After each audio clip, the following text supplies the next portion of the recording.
به نام خدا.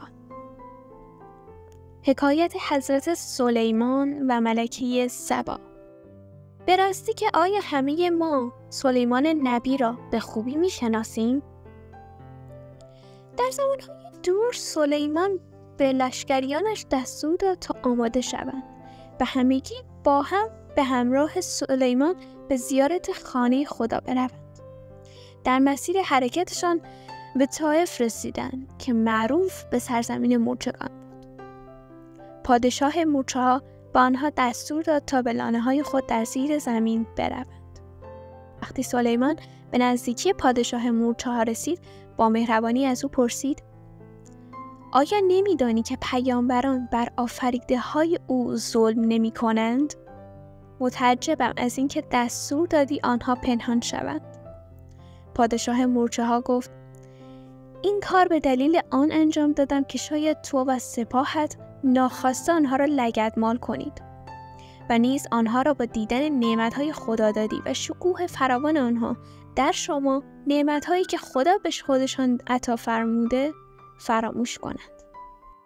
سلیمان از جواب عاقلانه پادشاه مورچه‌ها خوشحال شد و خداحافظی کرد و رفت. در مسیر مکه احساس کرد هدهد پیک مخصوص خود را نمی‌بیند. لحظاتی بعد هدهد را دید که بازگشته. هدهد گفت: من در حین همین حوالی مشغول پرواز بودم که به سرزمین سبا رسیدم. حاکم آن زنی به نام بلقیس بود. آنچه که مرا خیلی عذاب داد این بود که مردم سرزمین سبا خورشید را می‌پرستیدند و در برابرش سجده می‌کردند. سلیمان نامه‌ای به ملکه سبا نوشت و آن را به هدهد سپرد تا برایش ببرد و از او خواست در همان نزدیکی پنهان شود و ببیند که بعد از خواندن نامه چه می‌کند. ملکه سبا نامه را چندین بار خواند و با تعجب به وزیرانش می‌گفت: این نامه از طرف سلیمان است و او نامه را با نام خدا شروع کرده و از من خواسته که تسلیم او بشوم و به خدا یکتای او ایمان بیاورم. سپس از وزیرانش خواست که او را یاری کنند. وزیران گفتند: ما نیروی جنگی زیادی داریم و آمادگی لازم برای مقابله با سلیمان را داریم. بلقیس گفت: همیشه جنگ چاره ساز نیست. من باید سلیمان را امتحان کنم. اگر از پادشاهان باشد به هر قیمتی تاج و تخت و پول می‌خواهد. یا پیامبر خدا باشد به دنیا علاقه‌ای ندارد و فقط به مردم نیکی می‌کند. سپس دستور داد که هدایای فراوانی برای سلیمان بفرستند. وقتی هدایا را برای سلیمان فرستادند، به شدت عصبانی شد و گفت: من پیامبر خدا هستم. چرا شما فکر کردید که من دنیا دوست هستم و از دیدن هدایا خوشحال می‌شوم؟ خداوند بیشتر و بهتر از اینها به من بخشیده است. سپس هدایا را پس فرستاد. سلیمان بعد از رفتن فرستادگان بلقیس گفت: این زن خیلی داناست. باید بیشتر در مورد او تحقیق کنیم. کدام یک از شما قبل از رسیدن او به اینجا می توانید تخت عظیم او را نزد من بیاورید؟ یکی از جنیان که کارهای خارق‌العاده‌ای می کرد با خواندن اسم اعظم خداوند تخت بلقیس را در آنجا حاضر کرد. سلیمان دستور داد تا تغییراتی در این تخت عظیم به وجود بیاورند و ببیند که آیا بلقیس تخت خود را خواهد شناخت یا خیر. بعد از مدتی ملکه سبا با همراهانش از راه رسیدند. بلقیس تخت خود را شناخت و از زیبایی عجیب و شگفت‌آوری که در آن به وجود آورده بودند خیلی خوشحال شد و تعریف کرد. بلقیس بعد از مشاهده و درک خوبی‌های سلیمان و یارانش به خدا ایمان آورد و از گذشته خود توبه کرد. بعد از مدتی سلیمان به او پیشنهاد ازدواج داد. پس از ازدواج به اتفاق هم برای زیارت خانه کعبه رفتند. در راه بازگشت از شام هنگامی که از فلسطین می‌گذشتند کمی برای استراحت توقف کردند.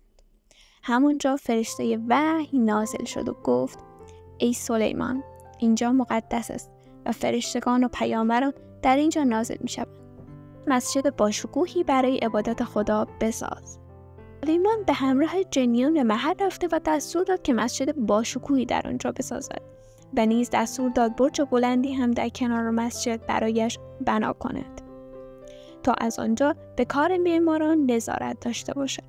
با آنکه کار ساختمان تمام نشده بود ولیکن بنای محراب تمام شده بود.